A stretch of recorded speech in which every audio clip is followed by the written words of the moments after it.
Essentially, I was working on a video of Aunt May going to go through Eric July and basically criticize his approach, which to me, frankly, seemed like a lot of ad hominems and, frankly, pointless racism, sexism, and homophobia, and not making any real point. And I'll eventually release that video. But Eric responded to me on Twitter and was just like, "What? What are you talking about?"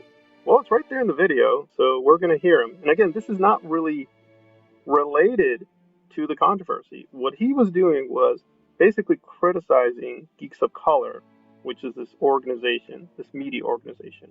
I know a few people on there, not personally, but I've seen them on Collider and a few other forums.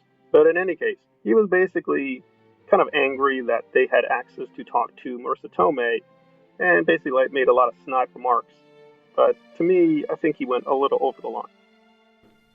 As an interview of Geeks of Color. Like, see, look, why is it that everybody that is in like nerd and geek stuff that are not white, most of them are black, feel like they have to lead with it? They call themselves blurs and they call themselves like, look at me, I'm black and I'm also a nerd. Nigga, you not special. Okay? Like, what the fuck are you? Why? I don't know why so many creatives and kids, those are always going to be the guys that get the interviews and stuff. I ain't going to be the one.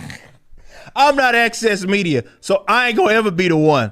I ain't going to ever be the one to get those interviews or anything like that, despite me being blacker than all these motherfuckers. Anyway, I just thought that was weird. I always see they always call themselves like these. I'm black person that does this, like they're not supposed to be doing it. Like, bro, all right, congratulations. Like, not like you worked for anything. You're just black. You came out that way, weirdo. Speaking to this relationship, that was a side note. For those who don't know, Eric puts himself out as a very extreme right-wing person. That's not me labeling him. That's how he puts himself out as. I believe he labels himself a libertarian, but he does take a lot of kind of very extreme right-wing stances.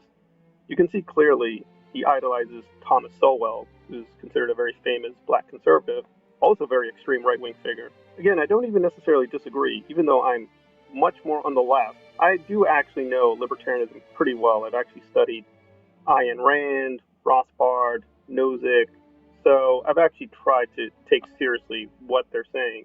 And in their various books articles, I do think they make a lot of good points. He reiterates some of those points in his own videos. And this is, I think, what is more interesting. This isn't about canceling him, but it is about educating people, and something I myself was puzzled and troubled over, and I've come to terms with it, but there is a lot of attractive features to libertarianism in the way they criticize statism, liberalism, socialism, conservatism. But one of the things I found troubling, and he's kind of confirming, is, well, libertarianism is strictly speaking just against the state. You can be a racist and be a libertarian. You can be homophobic and be libertarian. You can even be a fascist and be libertarian. And you're like, wait, I don't understand. Well, again, all libertarians are strictly against is government-enforced racism, government-enforced homophobia. That's wrong. So, for instance, Rand opposed the Vietnam War. She thought that women should be free to have abortions.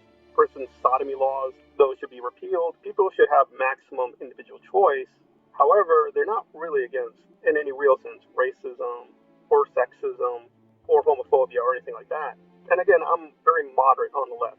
Ultimately, I've decided this isn't for me. It just has way too many problems. It's an honorable tradition, and I even like a lot of Eric's work, but this video is awful and his presuppositions are pretty awful. If he's comfortable with the racism and sexism in the video, that's him. That's fine. We can debate the issue. I thought it really detracted from his points, but then I don't think he had a point at all in the video, but I just thought it was improper, but that's me.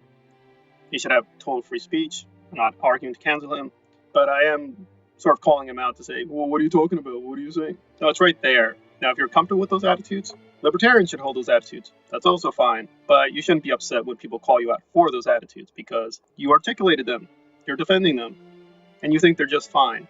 Well, I prefer, even when attacking opponents, not to demonize them on a racial or sexual basis. I think you want to be very careful when you pull that card. And I prefer not to do that and just mostly discuss ideas.